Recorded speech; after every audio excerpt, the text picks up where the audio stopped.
牛它不吃？蜗牛不吃。为什么它它飞就这样。它是被异物戳伤了眼睛啊，然后我们当时它在流浪，然后就送到我们这儿这里来了。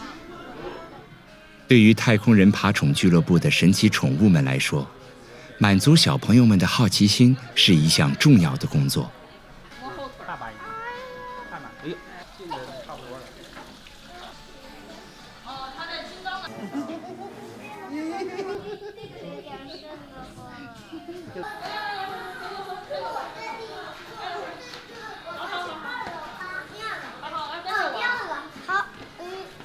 但接待游客并不是这些神奇宠物生活的全部。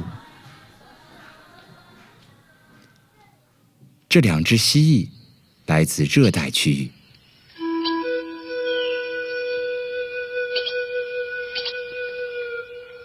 它们需要时刻保持身体的湿度，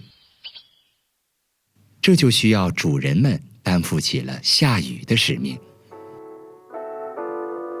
I'm singing in the rain, just singing in the rain. What a glorious feeling. I'm happy again. I'm laughing. 和饲养普通宠物一样，生活区域同样需要定时的清理。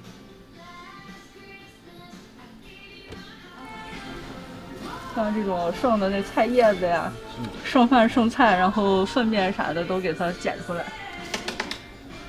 石头跟树上有那个白色这个酸的话，要用钢丝刷，然后给它蹭掉，然后蹭不掉你就喷点水。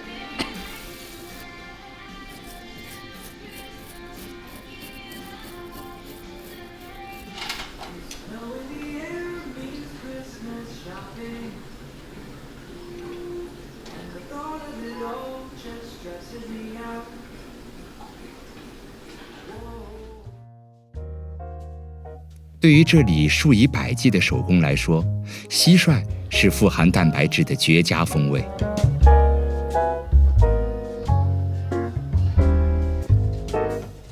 当然，对衣食无忧的宠物们来说，相比于急迫的捕猎，它们倒不介意与猎物先共度一个美好的午休时间。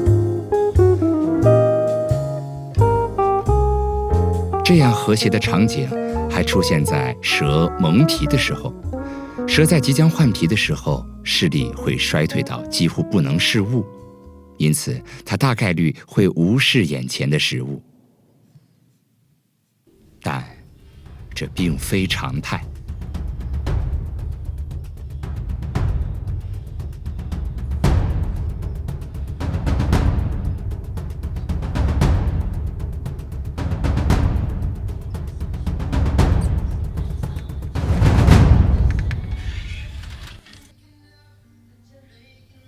自然界足够复杂，却也趋于简单，进食或是成为食物。即使是在一个小小的水族缸中，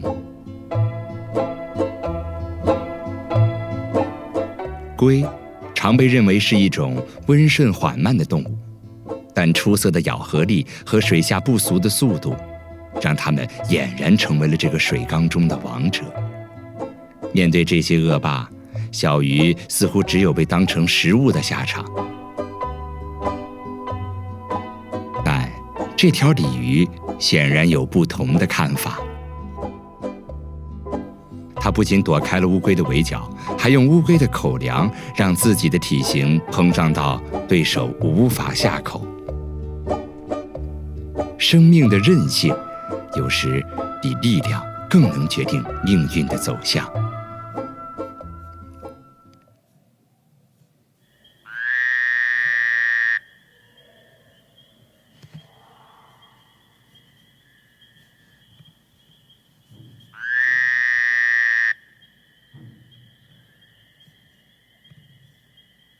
饱餐之后，繁育就成了延续生命的关键。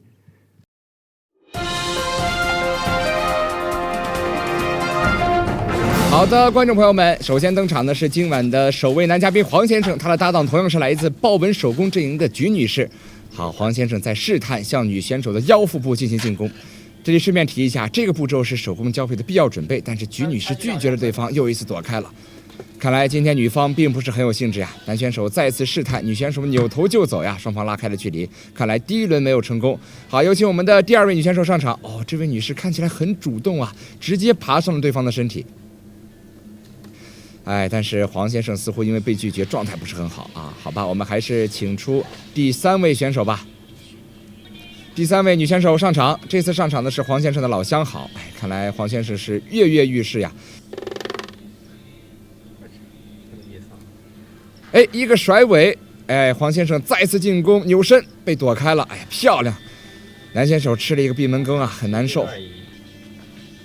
你别咬我，我操，我不是你老婆。现在换上了一对新的对手，是我们的2号选手小粉先生。你下岗吧。两人进攻的节奏非常快呀，已经开始了身体上的接触。小粉咬住了对方。他继续咬着对方，咬住了脸，还没有松口，怎么还在咬着？看来这是要开始了。拿到了今天的第1分呀！让我们恭喜我们的2号种子。接下来是第2轮。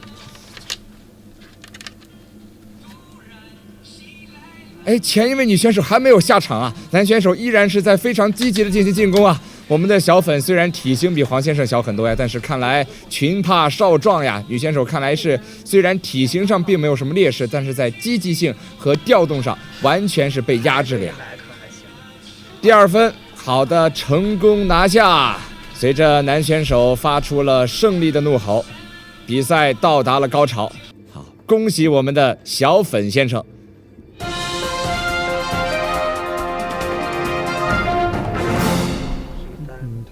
这边有2个白的，是蛋。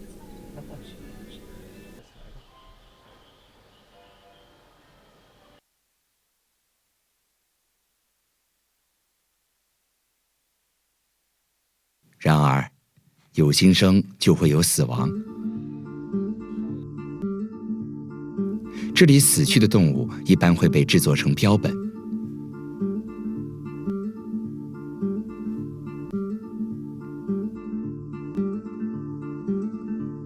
这只斑帆蜥生前叫做顾大哥，是这里的镇店之宝。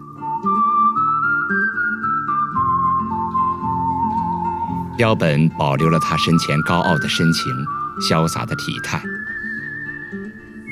然而，他圆睁的大眼睛却一直在盯着他生前的妻子顾大嫂和他的第3任老公的婚房。顾大嫂现在大着肚子，每天和新任老公悠闲地晒着日光灯，而顾大哥每天依旧帅气逼人。